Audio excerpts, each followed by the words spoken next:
February 22, 1986, 9 p.m. Cardinal Jaime Sin sat in front of a microphone at Radio Veritas, the Catholic Church's radio station in Manila. In his hands was a piece of paper with words that would change Philippine history forever. Across the city, Ferdinand Marcos was mobilizing tanks and troops to crush a military rebellion that had started 6 hours earlier. But Cardinal Sin was about to do something that would stop those tanks in their tracks. He was about to make a radio call that would bring 2 million people into the streets. A radio call that would end 20 years of dictatorship. A radio call that would prove that sometimes the most powerful weapon against tyranny isn't a gun or a bomb or an army. Sometimes it's just a priest asking people to pray. This is the story of how a soft-spoken cardinal defeated the most powerful dictator in Southeast Asia with 15 minutes on the radio. How a man of God brought down a man who thought he was God. To understand how Cardinal Sin destroyed Ferdinand Marcos, you need to understand who Jaime Sin was before he became the most powerful man in the Philippines. He wasn't a revolutionary. He wasn't a politician. He wasn't even particularly interested in politics. Jaime Sin was exactly what he appeared to be. A Catholic priest who believed in serving God and protecting his people. Born in 1928 to a Chinese-Filipino family in New Washington, Aklan, Jaime Sin entered the seminary at age 13. He was ordained as a priest in 1954 and spent the next 2 decades serving in rural parishes, building schools, and caring for the poor. He was quiet, scholarly, and deeply religious, the last person you would expect to challenge a dictator. In 1974, Pope Paul VI appointed him Archbishop of Manila, making him the leader of the Catholic Church in the Philippines. It was supposed to be a spiritual appointment, not a political one. But Ferdinand Marcos had made everything in the Philippines political, including the church. Since declaring martial law in 1972, Marcos had been trying to control every institution in Philippine society. The military, the courts, the media, the schools, everything had to serve his vision of the new society. But there was one institution he couldn't fully control: the Catholic Church. 80% of Filipinos were Catholic. They listened to their priests more than they listened to their president. They trusted the church more than they trusted the government. And increasingly, as martial law dragged on and the economy collapsed, and human rights abuses multiplied, they were turning to the church for guidance about what was happening to their country. That put Cardinal Sin in an impossible position. As a priest, his job was to stay out of politics and focus on spiritual matters. But as the leader of the Philippine Catholic Church, he couldn't ignore what was happening to his people. The torture, the disappearances, the poverty, the systematic destruction of democratic institutions. For the first few years, Cardinal Sin tried to walk a careful line. He criticized human rights abuses without directly attacking Marcos. He called for social justice without endorsing the opposition. He defended the church's independence without declaring war on the government. But Ferdinand Marcos made neutrality impossible. The breaking point came in 1983 with the assassination of Ninoy Aquino. Cardinal Sin knew Ninoy personally. He had counseled him during his years in prison. He had encouraged him during his exile in America. And when Ninoy returned to the Philippines on August 21, 1983, Cardinal Sin was waiting to welcome him home. Instead, he found himself presiding over Ninoy's funeral. Standing before 2 million mourners at Ninoy's funeral procession, Cardinal Sin made a decision that would change his life and the life of his country. He stopped trying to stay neutral. He stopped pretending that the church could remain above politics while the government was systematically destroying everything the church stood for. Cardinal Sin didn't become a politician. He became something more dangerous. A moral voice that Ferdinand Marcos couldn't silence, couldn't buy, and couldn't intimidate. Over the next 2 years, Cardinal Sin transformed from spiritual leader to opposition symbol, not through grand political statements or dramatic confrontations with the government, through small acts of moral courage that slowly built into something Marcos couldn't ignore. He allowed opposition leaders to meet in church facilities. He permitted priests to speak about human rights from the pulpit. He opened church radio stations to voices that had been silenced by government censorship. He turned Sunday Mass into weekly reminders that the gospel demanded justice, not just obedience. Most importantly, he did something that no opposition politician had been able to do. He united the anti-Marcos movement under a moral banner that transcended political differences. Catholics, Protestants, Muslims, leftists, centrists, conservatives, all found common ground in Cardinal Sin's simple message that dictatorship was incompatible with Christian values. Ferdinand Marcos watched this transformation with growing alarm. He had dealt with political opponents before. He knew how to discredit them, divide them, or eliminate them. But Cardinal Sin was different. How do you attack a priest without looking like you're attacking God? How do you silence a man whose only weapon is moral authority? Marcos tried everything. He accused Cardinal Sin of being a communist sympathizer.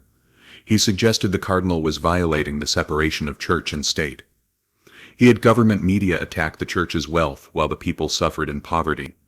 He even tried to have the Vatican recall Cardinal Sin to Rome, but every attack backfired.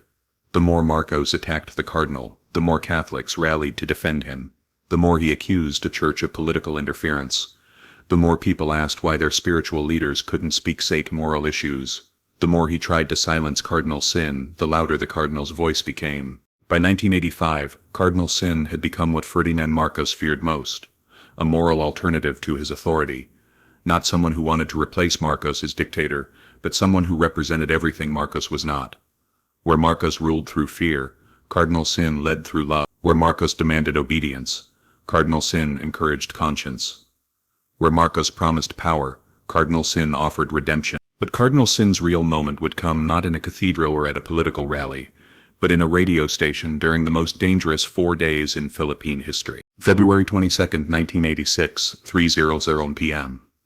Defense Secretary Juan Ponce Enrile and Vice Chief of Staff Fidel Ramos announced they were withdrawing support from Ferdinand Marcos and barricading themselves in Camp Crame and Camp Aguinaldo, with a few hundred soldiers. It was a desperate move by two men who knew they would be arrested or killed within hours if they didn't act.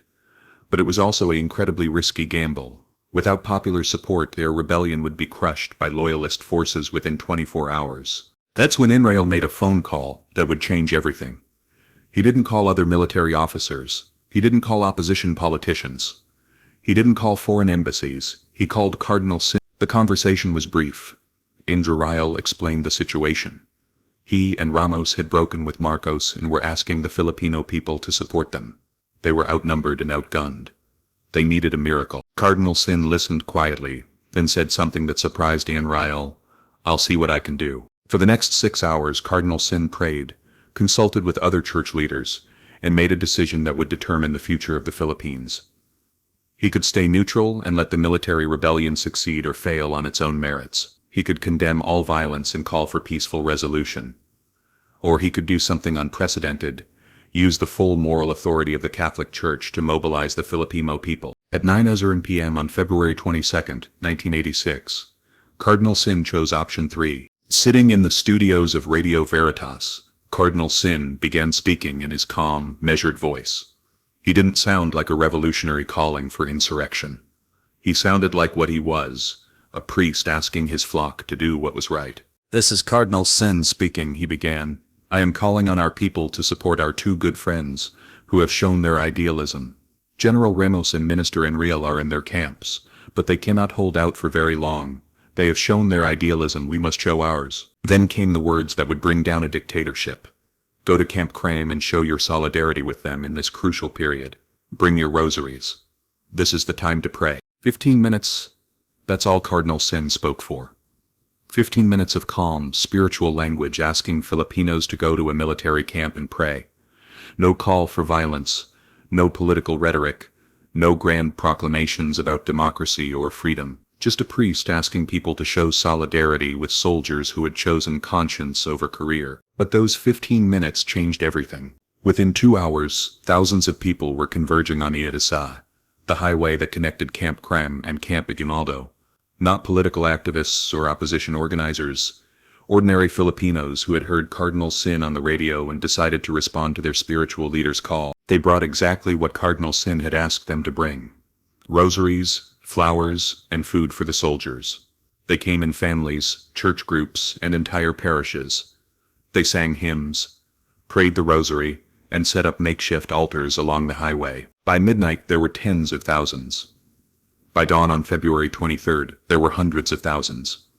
By the evening of February 23rd, there were over 1 million people filling Iedesa and the surrounding streets. Ferdinand Marcos found himself facing something his 20 years of authoritarian rule had never prepared him for: a revolution led by prayer groups and powered by moral authority. When Marcos ordered tanks to move toward the rebel camps on February 23rd, they found their path blocked, not by armed revolutionaries but by nuns kneeling in prayer. When helicopter gunships approached the camps, They were met not by anti-aircraft fire, but by people holding up religious images and singing Ave Maria. Most remarkably, soldiers sent to crush the rebellion began defecting to it. Not because of military strategy or political calculation, but because they couldn't bring themselves to fire on people who were praying for them. Cardinal Sin continued broadcasting throughout the 4-day revolution, but his role shifted from catalyst to coordinator. He didn't need to make more dramatic appeals. His first radio call had started something that was now sustaining itself: the mobilization of Philippine civil society behind moral principles that transcended politics. While Marcos raged in Malacanang Palace about communist conspiracies and foreign intervention, Cardinal Sin remained focused on his spiritual role. He celebrated masses for the crowds at Edesa. He counseled moderation when some wanted to march on the palace. He reminded everyone that their goal was not revenge, but restoration of democracy. Most importantly, he provided the moral framework that kept the revolution peaceful.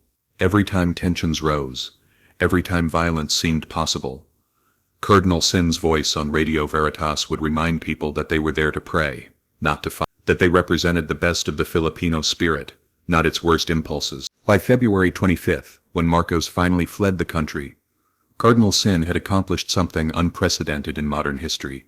He had led a revolution without firing a shot, overthrown a dictator without shedding blood, and warranted democracy through the power of prayer. But the real measure of Cardinal Sin's victory wasn't that he defeated Ferdinand Marcos. It was how he defeated him.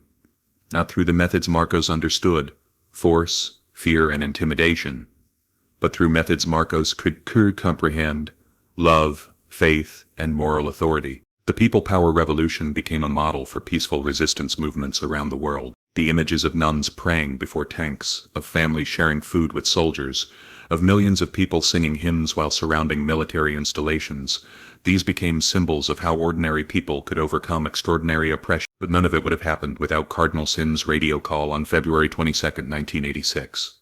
Without those 15 minutes when a soft-spoken priest asked his people to show solidarity with Shodas who had chosen conscience over career. Ferdinand Marcos spent his last days in power trying to understand how he had been defeated by a priest with a radio station. He had controlled the military, the government, the economy, and most of the media.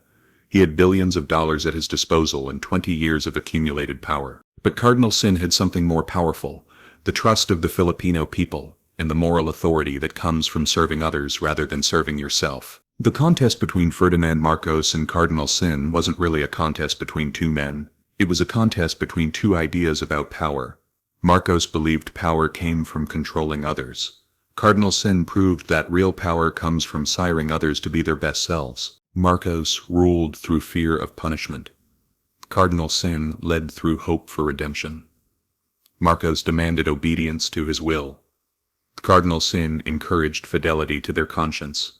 Marcos promised rewards for loyalty. Cardinal Sin offered something more valuable: the chance to be part of something larger than themselves. In the end, when Filipinos had to choose between following a dictator who promised them prosperity and security, or following a priest who promised them only the opportunity to do what was right, they chose the priest. Today, February 22nd is remembered in the Philippines not as the day two generals rebelled against their commander-in-chief, but as the day Cardinal Sin made the radio call that began the People Power Revolution. Radio Veritas, the station from which Cardinal Sin broadcast, is now a shrine to that moment when moral authority proved stronger than political power, when spiritual leadership proved more effective than military force, when 15 minutes of prayer proved more powerful than 20 years of oppression. Cardinal Sin continued serving as Archbishop of Manila until 2003, when he retired to a life of prayer and reflection. He died in 2005, mourned by millions of Filipinos who remembered him not as a political leader, but as a spiritual father who had helped them find the courage to reclaim their country. Ferdinand Marcos died in exile in Hawaii in 1989, still believing he had been the victim of a foreign conspiracy rather than a homegrown moral revolution. He never understood that Cardinal Sin hadn't defeated him through political maneuvering or military strategy, but through something much simpler and much more powerful. He had reminded the Filipino people who they were and what they stood for. The radio call that brought down a dictator lasted 15 minutes, but its effects lasted forever, because Cardinal Sin had proven that sometimes the most revolutionary thing you can do is ask people to pray. Sometimes the most powerful weapon against tyranny is not violence but love. And sometimes the best way to defeat evil is simply to ask good people to do good things. February 22nd, 1986. 15 minutes. One radio call. 2 million people. The end of a dictatorship. All because a priest understood something that a dictator never could. Real power comes not from commanding others but from serving them. Ferdinand Marcos thought he was stronger than Cardinal Sin because he controlled armies. But Cardinal Sin proved he was stronger than Ferdinand Marcos because he served God. And in the Philippines that made all the difference.